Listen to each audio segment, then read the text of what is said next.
हे दोस्तों नमस्कार। एक बार फिर से स्वागत है आपके अपने यूट्यूब चैनल दियो जी के ट्रिक्स में। दोस्तों हम यहाँ पर डेली की तरह यहाँ पर पूरे के पूरे 50 प्रश्नों को यहाँ पर टेस्ट लगाएंगे, क्योंकि डेली क्लास आपकी होती है, याद रखिएगा। तो आप लोग डेली का डेली टेस्ट यहाँ पर लगाते रहिएगा। चलिए, गुड इवनिंग सभी को, गुड इवनिंग सभी को, गुड इवनिंग। चलिए एक बार जल्दी से लाइक भी मार दीजिएगा और इसके बाद हम लोग स्टार्ट कर देते हैं फास्ट तरीके से, ठीक है।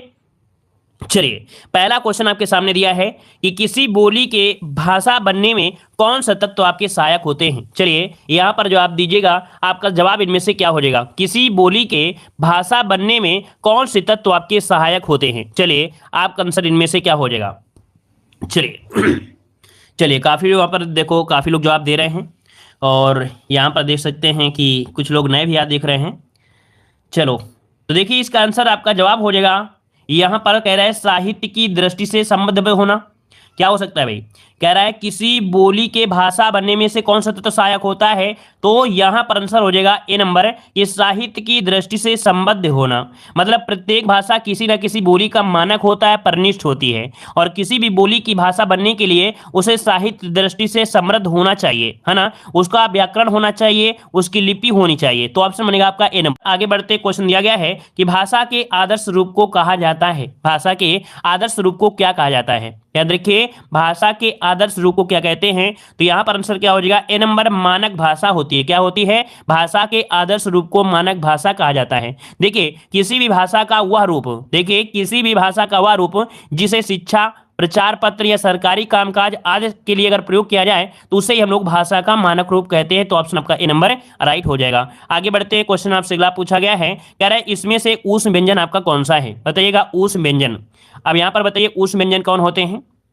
चलिए उस व्यंजन की अगर हम बात करें तो यहां पर देखिए, जो आपके सा अर्थात ये जो आपका सी वाला है ये आपका राइट हो जाएगा। सा और हा, ये उस व्यंजन होते हैं। वे व्यंजन जिनका उच्चारण करते समय वायु मुख से किसी स्थान या विशेष से घर्षण करते हुए निकलती है, तो उनमें क्या होता है, घर्षण जब होता है तो ऑटोमेटिक थोड़ी सी गर्माहट ज्यादा मिलती है इन वर्डों में। तो ऑप्शन हो जाएगा सी नंबर हो जाएगा। ऐसा नहीं है कि दूसरे वर्डों में गर्माहट नहीं होती है, इनकी अपेक्षा कम होती है, लेकिन इनमें ज्यादा घर्षण होता है, ठीक है। आगे बढ़ते क्वेश्चन आपसे अगला पूछा गया है, कह रहा आपसे कि छत्रज्ञा वर्ण जो आपके हैं कैसे वर्ण है।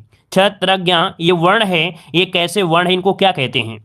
तो देखिए आपका उसमें तो आपका होगा नहीं। यहां पर देखिए ऑप्शन ए नंबर, ये आपके संयुक्त व्यंजन होते हैं। हमने बताया था इनका निर्माण होता है कैसे, दो व्यंजनों से होता है। जैसे आपका छा हो गया तो इसका निर्माण होता है का धन सा से होता है। किससे, का धन सा से होता है।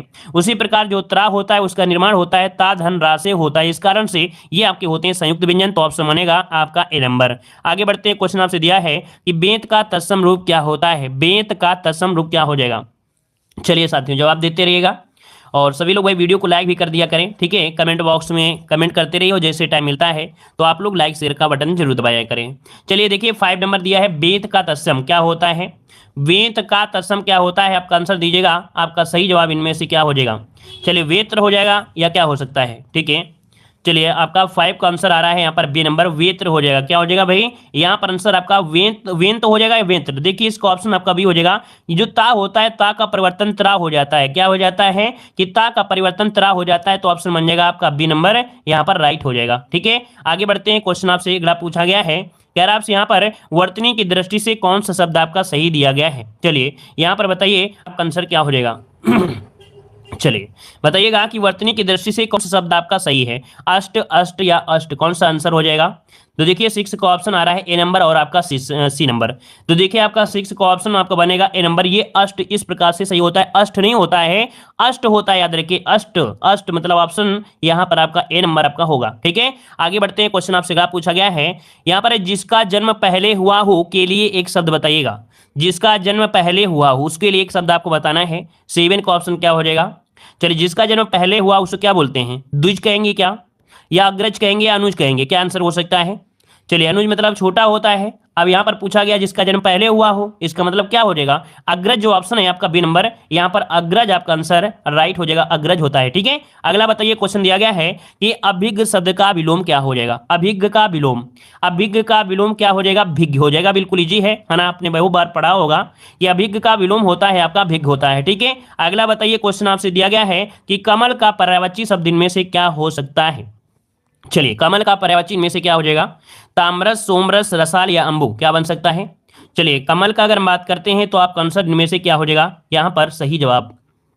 चलिए, यहाँ पर आंसर आपका क्या हो जाएगा? ए नंबर हो जाएगा या डी नंबर हो जाएगा? अच्छा, अगर आप लोग डी नंबर दोगे, मान लो अगर आप लोग डी नंबर दे रहे हैं अंबु, तो ये बताइए जल किसका होता है?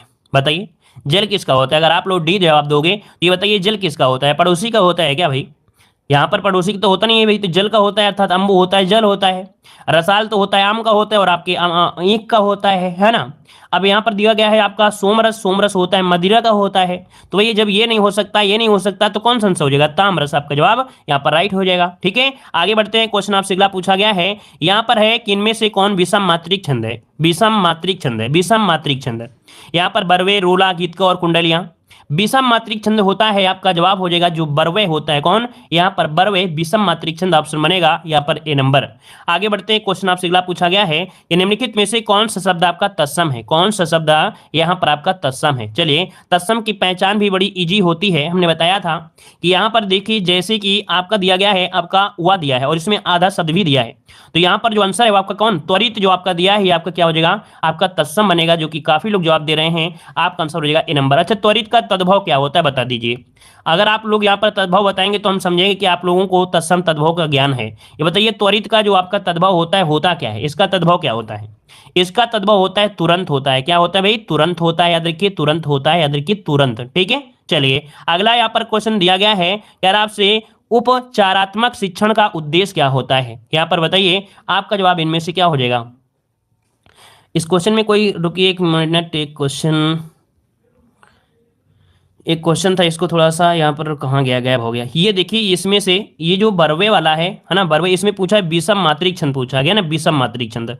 जो आपकी कुंडलियां थी, जो कुंडलियां हैं ये आपकी 6 चरणों में होती है ना, ये जो 6 चरणों में होती हैं, तो ये विषम मात्रिक हो जाएगा। ठीक है, चलिए आगे बढ़ते हैं। क्वेश्चन आपसे अगला पूछा गया है, यहाँ पर क्वेश्चन है आपका अगला कि उपचारात्मक शिक्षण का जो उद्देश्य होता है इसमें से क्या होता है? उपचारात्मक शिक्षा ये हो जाएगा कि छात्रों का पिछड़ापन दूर करना। क्या? छात्रों का पिछड़ापन दूर करना, इसका ऑप्शन हो जाता है आपका बी नंबर। कुल मिलाकर उद्देश्य ये कह सकते हैं, छात्रों को होने वाली जो समस्याएं हैं उनको दूर करिएगा। तो ऑप्शन क्या हो जाएगा आपका? बी नंबर हो जाएगा। आगे बढ़ते हैं। क्वेश्चन आपसे दिया गया है, यहाँ पर दिया है मधुशाला की रचना किसने की? मधुशाला की जो रचना किया वो किसने किया है? यहाँ पर 13 का ऑप्शन दीजिएगा। 13 का ऑप्शन क्या हो जाएगा? चलिए 13 का ऑप्शन देना है। 13 का ऑप्शन क्या हो जाएगा? सब लोग भाई रिफ्रेश कर लीजिएगा, अगर किसी को आ नहीं रहा तो आप लोग रिफ्रेश कर लीजिए, आ जाएगा। ठीक है, चलिए हरिवंश राय बच्चन, यहाँ पर क्या बनेगा? ऑप्शन बी हो जाएगा, हरिवंश राय बच्चन। मधुशाला की रचना है वो आपकी हरिवंश राय बच्चन की है। ठीक है, क्लियर है? अरे बफरिंग आप लोगों से होती है, हमसे बफरिंग नहीं होगी यहाँ पर। आप लोग देखिए, कभी कभी नेट प्रॉब्लम करता है, लेकिन हमारा नेट प्रॉब्लम नहीं कर रहा है, आप लोगों का ही नेट प्रॉब्लम कर रहा होगा, क्योंकि बफरिंग करेगा तो सबका करेगा साथ में, है ना। बफरिंग करता है तो सबका साथ में करेगा। ठीक है, चलिए यहाँ पर देखिए आपका अच्छा कुछ कह रहे हैं, लड़कियों का ही बफरिंग होता है, ऐसा होता है क्या भाई? लड़कियों के मोबाइल में बफरिंग करता है क्या?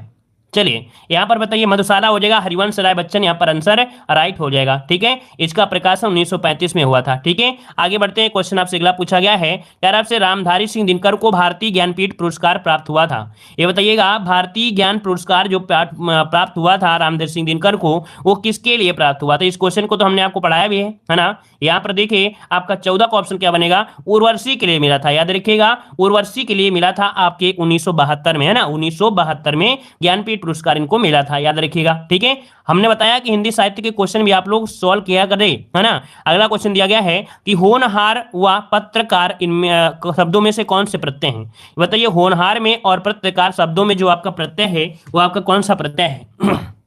चलिए, होनहार व पत्रकार शब्दों में से कौन से प्रत्यय का यूज हुआ है? तो भैया होनहार, हार मतलब हार तो आपका ये मिल गया है, और पत्रकार भी मिल चुका है, तो बिल्कुल इजी हो गया है, क्योंकि पहला ये ऑप्शन आपको मिल गया है। आगे बढ़ते हैं। क्वेश्चन आपसे दिया गया है, राजर्षि शब्द का संविच्छेद क्या हो जाएगा? राजर्षि का संविच्छेद। चलिए, राजर्षि का संविच्छेद इनमें से क्या हो सकता है?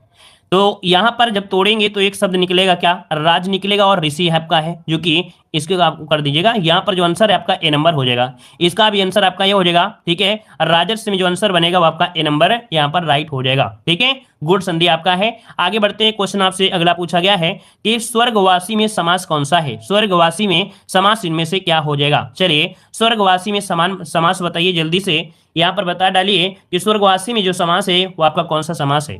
स्वर्गवासी क्या बन सकता है भाई? यहाँ पर आपका तत्पुरुष समास हो सकता है, बिल्कुल सही बात है कि तत्पुरुष समास आपका हो सकता है, यहाँ पर हो जाएगा स्वर्गवासी, है ना, स्वर्ग का वासी ऐसे भी बोल सकते हैं। तो आपका जवाब हो जाएगा ए नंबर, यहाँ पर तत्पुरुष समास आपका हो जाएगा। ठीक है, चलिए जो कि लगभग सभी के जवाब आ गए हैं। अगला बताइए, क्वेश्चन दिया गया है कि निम्नलिखित में से किस शब्द में बहुव्रीहि समास नहीं है। अब यहाँ पर देखो नहीं दिया गया है, नहीं शब्द दिया है, दशानन में आपका होता है ना, दशानन में आपका हो जाएगा। इसके बाद मृत्युंजय बोला जाता है, शंकर भगवान को, शिव भगवान को बोला जाता है। पंचवटी दिया है, 5 वृक्षों का समाहार, और इसके बाद दिया है पंचामृत। क्या दिया है? पंचामृत दिया गया, पंचामृत। तो यहां पर आंसर आपका राइट क्या हो जाएगा, बताइए भाई। चलिए, 5 अमृतों का समाहार, 5 अमृतों का समाहार, जो कि आपका डी यहां पर दिया है। पंचामृत मतलब होता है 5 अमृतों का समाहार, कह सकते हैं। क्या कह सकते हैं इसे? 5 अमृतों का समाहार। तो भाई अमृत 5 नहीं होती, यहाँ पर देखिए ये जो आपका बहुब्रीहि समास नहीं, वो आपका डी नंबर हो जाएगा। हमने बताया था कि जैसे आपका पंचवटी है, ये भी आपके द्विगु समास में कह सकते थे, है ना। यहाँ पर बहुब्रीहि समास आपको देखो पंचवटी कैसे, क्योंकि हर जगह को पंचवटी नहीं कह सकते। तो हमने बताया था विशेष स्थिति में जब लाया जाता है तो ऑप्शन को देखा जाता है, और जब ऑप्शन को देखा जाता है तो ऑप्शन के अनुसार ही आपको समास सही करना होता है। तो ऑप्शन के अनुसार यहाँ पर आप लोग डी नंबर सही करेंगे। ठीक है, चलिए आगे बढ़ते हैं। क्वेश्चन आपसे अगला पूछा गया है, यहाँ पर देखो दिया गया है अर्जुन का पर्यायवाची क्या हो जाएगा, अर्जुन का पर्यायवाची क्या हो जाएगा।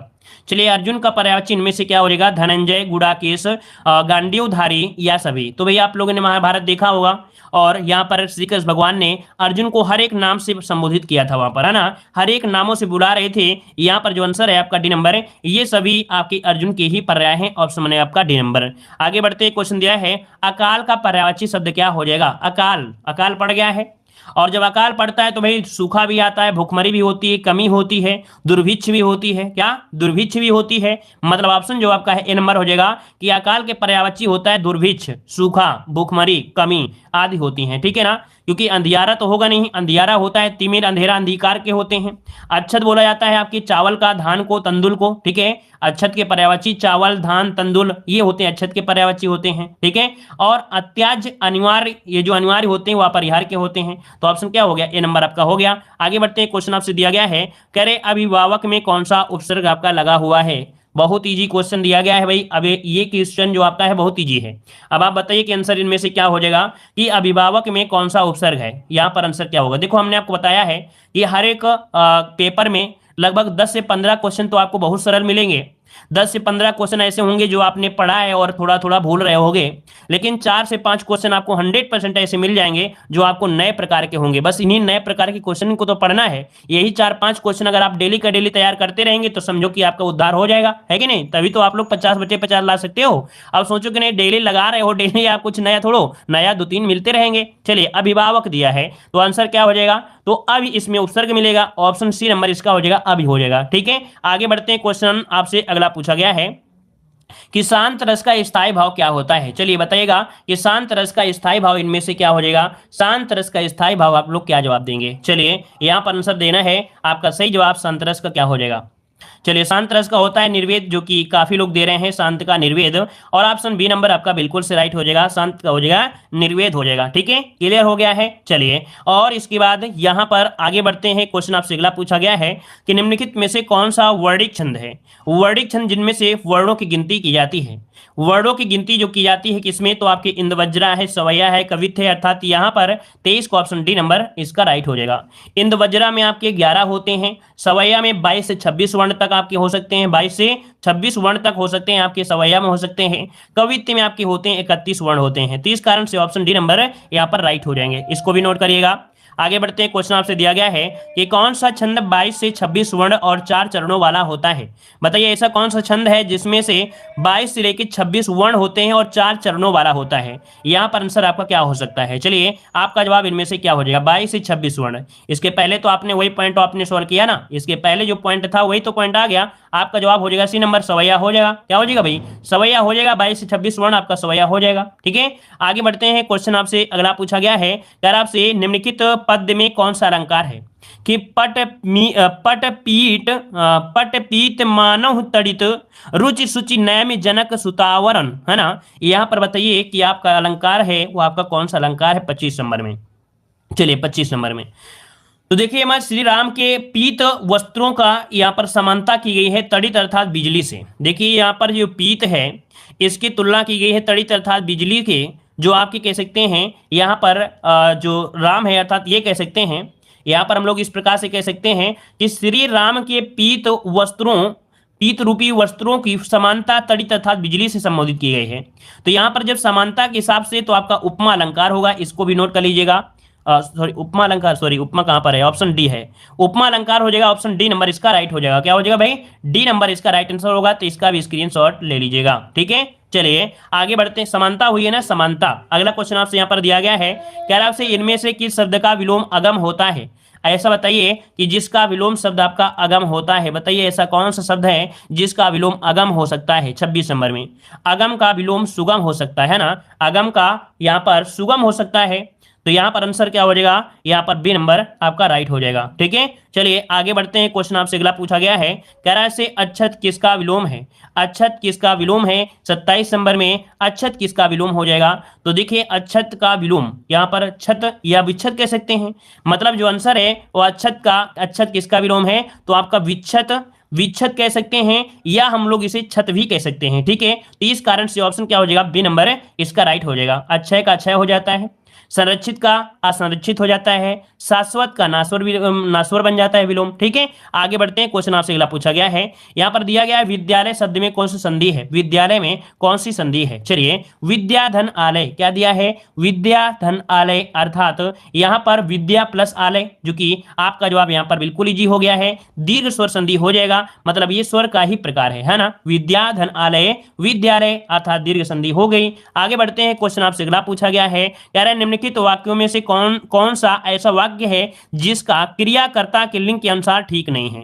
बताइए ऐसा कौन सा वाक्य है जिसका क्रिया कर्ता के लिंग के अनुसार ठीक नहीं है। ठीक है, कर्ता के लिंग के अनुसार ठीक नहीं है। लड़का आता है, हिरण दौड़ता है, रमा सोती है, लड़की जाता है, तो लड़की जाता है क्या, लड़की जाता है क्या, गलत हो जाएगा, लड़का जाता ऑप्शन हो जाता।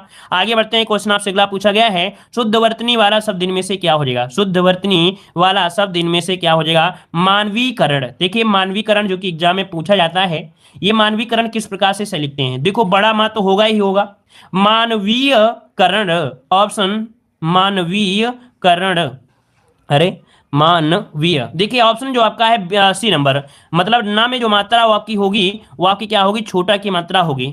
यहाँ पर क्या दो ऑप्शन है क्या, देखिए एक बार थोड़ा सा, यहाँ पर मानवीकरण इसमें लगता है कि आपके जो ऑप्शन आपका बी भी दिया है ना, ऐसा भी है, बी भी दिया है और आपका सी भी दिया गया है। यहाँ पर दोनों हिसाब के सेम आपको लग रहे हैं ना। यहाँ पर मानकीकरण तो गलत हो जाएगा, ये भी गलत हो जाएगा, मानवीयकरण, मतलब सब ये दोनों जो आपके सेम टू सेम है ना, यहाँ पर सेम टू है और सेम टू सेम है, तो आप लोग कोई दिक्कत नहीं है, आप लोग जानते हैं, बस आपको समझना है कि यहाँ सही कौन सा होता है। ठीक है, आगे बढ़ते हैं। क्वेश्चन आपसे अगला पूछा गया है कि चिराग तले अंधेरा मुहावरे का अर्थ बताइए। चिराग तले अंधेरा मुहावरे का अर्थ क्या हो जाएगा। चलिए तो चिराग तले अंधेरा, यहां पर 31 की अगर बात करते हैं तो ऑप्शन हो जाएगा यहां पर आपका होता है सी नंबर, कि अपना दोष खुद को ना दिखाई देना। ऐसा होता है भाई, है ना, जो लोग ऐसी गलती करते हैं उनको अपना गलती नहीं मानते हैं, उनको दिखाई नहीं देता है, वो लोग बोलते हैं चिराग तले अंधेरा, मतलब ऑप्शन हो जाएगा सी नंबर, अपना दोष खुद को ना दिखाई पड़ना, ऑप्शन बनेगा आपका सी नंबर। आगे बढ़ते हैं। क्वेश्चन आपसे अगला पूछा गया है कि निम्नलिखित शब्दों में से सही वर्तनी आपको बताना है। अब यहाँ पर देखिए कि सही वर्तनी जो दी गई है, संभ्रांत हो जाएगा, क्या हो सकता है 32 वाले में, संभ्रांत कौन सा। यहां पर देखिए संभ्रांत की अगर बात करते हैं तो ऑप्शन जो आपका बी वाला है, संभ्रांत ऑप्शन जो बी वाला है, ये आपका वर्तनी की दृष्टि से आपका शुद्ध है, तो आपको नोट कर लेना है, स्क्रीनशॉट लीजिएगा, ऑप्शन बी हो जाएगा। अगला क्वेश्चन आपसे दिया गया है, यहाँ पर इसी से रिलेटेड दिया गया है कि सही वर्तनी आपको बताना है। यहाँ पर दिया है अनादृत, वह बताइए अनादृत जो लिखेंगे वो किस प्रकार से लिखेंगे, अनादृत। चलिए अनादृत, देखिए ये जो आपकी ये जो बना हुआ है, ये बने हैं वो दामे इस प्रकार का बना हुआ है। ठीक है, याद रखिए ये जो आपके बने हैं वो इस प्रकार से बने हैं। ठीक है, तो याद रखिएगा यहाँ पर अनादरित नहीं होता है, अनादृत ये जो आपका दिया है ये भी गलत दिया है। अनादृत मतलब ये हो गया कि यहाँ पर तो ए तो सही होगा या तो बी सही होगा, तो इसका मतलब है ऑप्शन क्या हो जाएगा, यहाँ पर ए हो जाएगा अनादृत, क्योंकि ना में जो मात्रा लगेगी वो बड़ा आ की मात्रा लगेगी, है ना, किसकी लगेगी, बड़ा आ की मात्रा लगेगी, तो ऑप्शन क्या बन जाएगा, यहाँ पर ए नंबर आपका राइट हो जाएगा। क्लियर हो गया है। आगे बढ़ते हैं, क्वेश्चन आपसे अगला पूछा गया है, कह रहा है प्रश्न संख्या आपको दिया गया है कि शुद्ध वाक्य आपको चुनना है। चलिए शुद्ध वाक्य की अगर हम बात करते हैं तो आपका आंसर कौन सा शुद्ध हो सकता है। चलिए यहाँ पर 34 नंबर दिया गया है, तो 34 की अगर हम बात करें तो देखिए पहला पॉइंट दिया है, भारतवर्ष के आदि में कई निर्दयी शासक हुए। भारतवर्ष के आदि में कई, देखिए कह रहा है आपसे एकत्रित भीड़ जय जयकार, गांधी जी चरखा चला थे, गलत है। एक एक करके प्रत्येक छात्र कक्षा से निकल गए। देखो यहाँ पर जो आपका एक एक करके प्रत्येक छात्र कक्षा से निकल गए, ये जो आपका आंसर है कौन सा, डी वाला है ना, कौन सा भाई, तो ऑप्शन आपका डी वाला हो जाएगा, क्योंकि ये तो आपका पूरा गलत दिया है। यहाँ पर जो आंसर आपका एक एक करके प्रत्येक छात्र कक्षा से निकल गए, ठीक है, यहाँ पर मात्र लगा लीजिए, आपका हो जाएगा राइट। आगे बढ़ते हैं, क्वेश्चन आपसे अगला पूछा गया है, कह रहा है प्रश्न संख्या आपका 34-35, अर्थात यहाँ पर बताइए शुद्ध वाक्य यहाँ पर क्या हो जाएगा। यहाँ पर शुद्ध वाक्य क्या हो जाएगा, कह रहा है फल बच्चे को काटकर खिलाओ, फल बच्चे को काटकर खिलाओ, ये तो आपका हो नहीं सकता है। बच्चे को काट दोगे तो फल किसे खिलाओगे, है ना, ये भी गलत दिया है। बच्चे को फल काट कर खिलाओ, ये हो सकता है ऑप्शन देखिए सी वाला आपका यहाँ पर राइट हो जाएगा, बच्चे को फल काट कर खिलाओ। आगे बढ़ते हैं, क्वेश्चन आपसे अगला पूछा गया है, कह रहा है तानसेन सम्मान किस राज्य सरकार ने शुरू किया। तानसेन सम्मान किस राज्य सरकार ने शुरू किया, 36 का ऑप्शन लॉक करना है, आपका सही जवाब क्या हो जाएगा। चलिए तानसेन यहाँ पर आपको पता है ग्वालियर जो कि मध्य प्रदेश से संबंधित है, ऑप्शन बने आपका बी नंबर, आपके मध्य प्रदेश सरकार द्वारा ये आपके 1980 से, कब से भी, आपके 1980 से प्रतिवर्ष संगीत के क्षेत्र में उत्कृष्ट योगदान देने के लिए यहाँ पर दिया जा रहा है। इसमें से 2 लाख रुपए यहाँ पर सम्मान दिया जाता है, ठीक है। आगे बढ़ते हैं, क्वेश्चन आपसे अगला पूछा गया है कि गधा खेत खाए जुलाहा पीटा जाए। गधा खेत खाए जुलाहा पीटा जाए, इसका अर्थ क्या होता है भाई, यहाँ पर बताइए कि दोष किसी का किंतु दंड किसी और को मिलता है। यहाँ पर देखिए ऑप्शन जो हो सी नंबर है कि दोष किसी का किंतु दंड किसी और को मिले, यहाँ पर आंसर होता है सी नंबर की गधा खेत खाए जुलाहा पीटा जाए, ऑप्शन सी हो जाएगा। आगे बढ़ते हैं, क्वेश्चन आपसे दिया गया है, क्वेश्चन दिया गया है कि काबुल में क्या गधे नहीं होते। काबुल में क्या गधे नहीं होते, अब ये बताइए क्या हो जाएगा। भैया नए नए क्वेश्चन आपको मिल रहे हैं तो भैया ऐसे ऐसे क्वेश्चन को नोट करते जाइएगा, है ना। ये बताइए काबुल में क्या गधे नहीं होते, यहाँ पर बताइए क्या हो जाएगा। चलिए हम तो भाई पहली बार आज पढ़ रहे हैं, तो आप बताइए क्या आंसर हो जाएगा।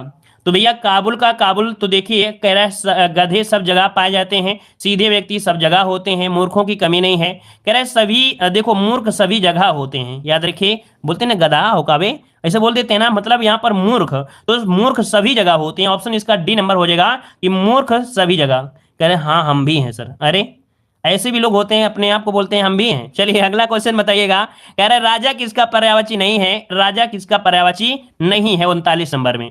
तो भैया देखिए कह रहा है राजा, तो राजा मतलब भूपति होता है ना, राजा में मतलब भूपति होता है, ठीक है, भूपति होता है। यहाँ पर नरेश है, भूप है, मतलब ये सभी हो जाएगा, है ना, भूपति व भूप ये सभी आपके राजा के ही होते हैं, तो ऑप्शन डी आपका राइट हो जाएगा, डी नंबर। आगे बढ़ते हैं, क्वेश्चन आपसे दिया गया है कि समुद्र का पर्यायवाची नहीं है, समुद्र का पर्यायवाची नहीं है, 40 नंबर। ये आईएमपी है, आपके एग्जामों के लिए ये बहुत क्वेश्चन पूछा गया है। देखिए भाई रत्नाकर तो होता है ना, रत्नाकर तो होता ही होता है, ये तो सभी को पता है। जलद भी होता है, सिंधु भी होता है, लेकिन यहाँ पर जो दिया है जलाशय, क्या जलाशय होता है क्या समुद्र का, भाई जलाशय ये तालाब का होता है, किसका होता है, तालाब का होता है। इस कारण से यहाँ पर जो आपका आंसर है बी नंबर गलत हो जाएगा। अगला क्वेश्चन आपसे दिया गया है कि के कन्या कब्जो कुल कलंगार खाकर पत्तल के करे छेद, पंक्ति निराला की किस रचना से उद्गत है। बहुत ही कठिन आपकी पंक्ति दी गई है कि ये कन्या कब्ज कुल कलंगार खाकर पत्तल में करे छेद, पंक्ति निराला की किस रचना से है, यहाँ पर 41 नंबर। ये आपके सरोज स्मृति से नोट कर लीजिएगा और स्क्रीनशॉट भी लीजिएगा। पहली बार आया है तो इसको समझ लीजिएगा कि हिंदी में मुक्तक छंद की प्रथम कविता है, क्या हिंदी में मुक्तक छंद की। यहाँ पर अगला क्वेश्चन आपकी इन्हीं से जुड़ा हुआ मिलेगा, चलिए इसका आंसर आप नोट कर लीजिए, सी नंबर इन्हीं से जुड़ा हुआ आपका शायद क्वेश्चन है कि हिंदी में मुक्तक छंद की प्रथम कविता जूही की कली का प्रकाशन वर्ष।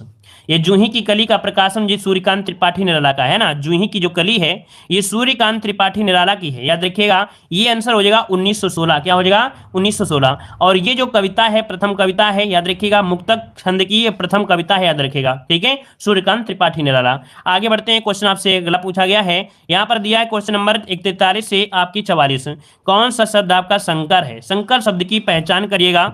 विद्यालय दशानन, अश्रु गैस और हॉस्पिटल। बताइएगा, संकर शब्द वो शब्द होते हैं जो आपके दो भाषाओं से मिलकर बने होते हैं, दो भाषाओं से मिलकर बने होते हैं, उनको हम लोग संकर शब्द कहते हैं। अब आप बताइए यहाँ पर संकर शब्द क्या हो सकता है, सी नंबर हो सकता है या डी नंबर हो सकता है। यहाँ पर देखिए 43 का ऑप्शन आपका आ रहा है सी नंबर। चलिए बिल्कुल सही है। अश्रु गैस मतलब ये हुआ, अश्रु गैस मतलब ये हुआ दो भिन्न भाषाओं से है। अश्रु जो आपका दिया है अश्रु, ये संस्कृत भाषा का है, ये क्या है भाई आपके संस्कृत भाषा का है अश्रु, है ना। और जो गैस है ये अंग्रेजी भाषा का है, वो कैसा है, ये आपके अंग्रेजी भाषा का है। तो आंसर हो गया ना, ये अश्रु गैस है दो भाषाओं से, तो आपका आंसर हो गया सी नंबर राइट हो जाएगा। ठीक है, चलिए आगे बढ़ते हैं। क्वेश्चन आपसे अगला पूछा गया है, कह रहा है प्रश्न नंबर आपका दिया है 43 और 44, यहाँ पर संकर दिया गया है लिफाफा, सरासर, कालीन और आपकी रेलगाड़ी। बिल्कुल इजी हो गया है, क्योंकि आपको अधिकतर ये क्वेश्चन हमेशा मिला है रेलगाड़ी। रेलगाड़ी जो आपका है ये कैसा है, तो आपका ये है संकर शब्द। क्यों, क्योंकि रेल जो आपका है रेल, ये कैसा है आपका, रेल अंग्रेजी है और गाड़ी जो आपका हिंदी है, दो भाषा मिल गया, मतलब ऑप्शन आपका डी नंबर राइट हो गया। आगे बढ़ते हैं, क्वेश्चन आपसे अगला पूछा गया है, गद्यांश स्किप कर देते हैं ना, गद्यांश वहां से कर देते हैं, सीधे सीधे जो क्वेश्चन बचते हैं वो हिंदी साहित्य के अमूल उठा के यहाँ पर रख दिए जाते हैं। कह रहा है उर्वशी किसका काव्य संग्रह है, उर्वशी किसका काव्य संग्रह है, यहाँ पर जवाब देना है आपका 22 का ऑप्शन क्या हो जाएगा, उर्वशी किसका काव्य संग्रह है।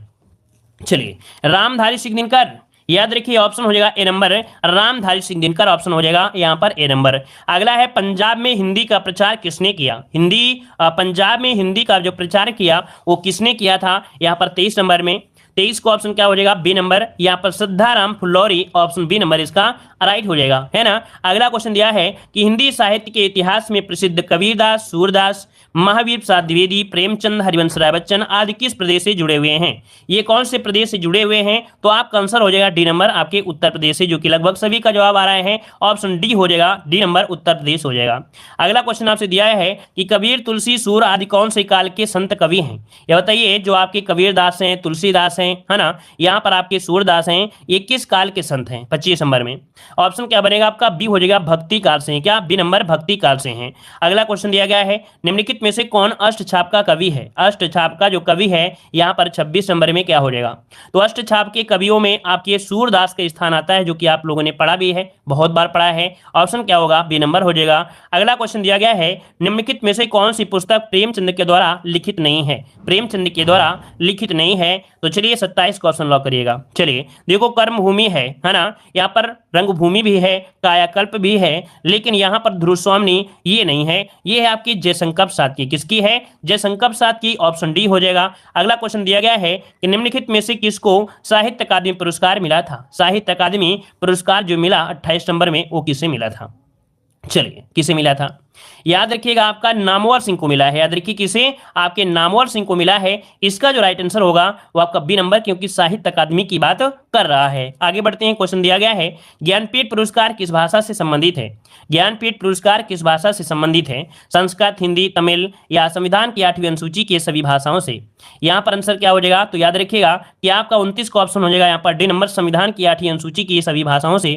लेकिन वर्तमान में देखा जाए तो आपकी 24 भाषाएं आपकी हैं, यहाँ पर अंग्रेजी को भी आपको शामिल किया गया है, ठीक है, तो यहाँ पर आंसर आपका डी नंबर राइट हो जाएगा। ठीक है, चलिए आगे बढ़ते हैं, क्वेश्चन आपसे अगला पूछा गया है कबीर की भक्ति का जो स्वरूप है वह कैसा है, कबीर की जो भक्ति है वो किस प्रकार की भक्ति है इनकी, ये जवाब दीजिएगा, जो कबीर की भक्ति है वो किस प्रकार की भक्ति, इनका जो स्वरूप देखने को मिलता है एक कैसा मिलता है, तो याद रखिए ये निर्गुण कवि हैं, कैसे हैं, निर्गुण भक्ति शाखा से हैं, अर्थात 30 का ऑप्शन बनेगा यहाँ पर आपका डी नंबर राइट हो जाएगा, निर्गुण। ठीक है, अगला क्वेश्चन आपसे दिया गया है अयोध्या सिंह उपाध्याय हरिऔध जी की प्रसिद्ध रचना कौन सी है, अयोध्या सिंह उपाध्याय हरिऔध जी की जो रचना है, प्रसिद्ध रचना है, वो आपकी कौन सी है। 31 का ऑप्शन क्या हो जाएगा, तो 31 का ऑप्शन क्या हो जाएगा, प्रसिद्ध रचना है ना, परिप्रवास आपने पढ़ा होगा, ऑप्शन बी नंबर, जो कि राइट आंसर आपका बी हो जाएगा। ठीक है, देखो आज लगभग देखा जाए रिवीजन के तौर में आप लोगों का जवाब बिल्कुल सही जा रहा है। अगला क्वेश्चन दिया है फणीश्वर नाथ रेणु द्वारा रचित उपन्यास कौन सा है, फणीश्वर नाथ रेणु इन्होंने आंचलिक उपन्यास ज्यादा रचित किए हैं, क्या आंचलिक उपन्यास, जो कि इनमें कौन सा है, मैला आंचल एक आंचलिक उपन्यास है, जो कि फणीश्वर नाथ रेणु का एक उपन्यास है, ऑप्शन हो जाएगा यहाँ पर आपका सी नंबर। ठीक है, जितने लोग भी यहाँ पर न्यू है उनका वेलकम है। यहाँ पर दिया है इनमें से कौन सी मीराबाई द्वारा रचित रचना नहीं है, मीराबाई द्वारा रचित रचना नहीं है 33 नंबर में, तो आंसर हो जाएगा आपका सी नंबर नंबर वैदेही वनवास, ये आपके मीराबाई के द्वारा रचित नहीं है। वहीं पर गीत गोविंद, गोविंद, राग सोठा के पद ये मीराबाई की है, लेकिन ऑप्शन सी नंबर यहाँ पर हो जाएगा जो इनकी नहीं है। अगला है कि सत्यार्थ प्रकाश उपन्यास के लेखक का नाम क्या है। सत्यार्थ प्रकाश उपन्यास के जो लेखक हैं इनका राइट आंसर क्या हो जाएगा 34 नंबर में। चलिए 34 की अगर हम बात करते हैं तो ऑप्शन ये हो जाएगा दयानंद सरस्वती, आपने बहुत बार पढ़ा होगा, दयानंद सरस्वती ऑप्शन हो जाएगा ए नंबर। अगला है कि पृथ्वीराज रासो किस लेखक की रचना है। पृथ्वीराज रासो किस लेखक की रचना है 35 नंबर में। 35 का ऑप्शन डी हो जाएगा चंद बरदाई, क्या हो जाएगा चंद बरदाई, ऑप्शन बनेगा आपका डी नंबर। अगला क्वेश्चन आपसे दिया गया है इनमें से कौन सी गजानन माधव मुक्ति बोध जी द्वारा रचित रचना नहीं है। गजानन माधव मुक्ति बोध जी द्वारा रचित रचना नहीं है 36 नंबर में। देखिए यहाँ पर चांद का मुंह टेढ़ा है ना, नए साहित्यकार का सौंदर्य है, यहाँ पर भूरी भूरी खाक धूल भी है, लेकिन यहाँ पर जो दिया गया है अंधा युग, ये अंधा युग किसकी है, धर्मवीर भारती की है। किसकी है भाई, अंधा युग जो आपकी है ये धर्मवीर भारती की है, जो कि बहुत बार एक क्वेश्चन आपसे पूछा भी गया है। तो आंसर हो जाएगा आपका यहाँ पर सी नंबर। अगला क्वेश्चन दिया है कि रंगभूमि किस प्रसिद्ध लेखक द्वारा रचित उपन्यास है। रंगभूमि किस प्रसिद्ध लेखक द्वारा रचित उपन्यास दिया गया है, यहाँ पर आंसर क्या हो जाएगा। तो देखिए 37 की अगर हम बात करते हैं तो ऑप्शन बी हो जाएगा प्रेमचंद का है। किसका, प्रेमचंद, ऑप्शन बनेगा आपका बी नंबर। अगला क्वेश्चन दिया गया है कि तुलसीदास जी द्वारा रचित प्रसिद्ध महाकाव्य का नाम क्या है। तुलसीदास के द्वारा जो महाकाव्य लिखा गया है ये कौन सा है, आपका जवाब देना है। रामचरितमानस जो कि एक महाकाव्य है, कौन सी भाषा में, तो आपकी अवधी भाषा में। कौन सी भाषा में, आपकी अवधी भाषा में, याद रखिएगा। आगे बढ़ते क्वेश्चन दिया गया है इनमें से कौन सी जयशंकर प्रसाद जी की रचना है। जयशंकर प्रसाद जी की रचना है, इनमें से कौन सी रचना है, इसका जवाब आप सभी लोग कमेंट बॉक्स में कमेंट करेंगे। ठीक है, धन्यवाद।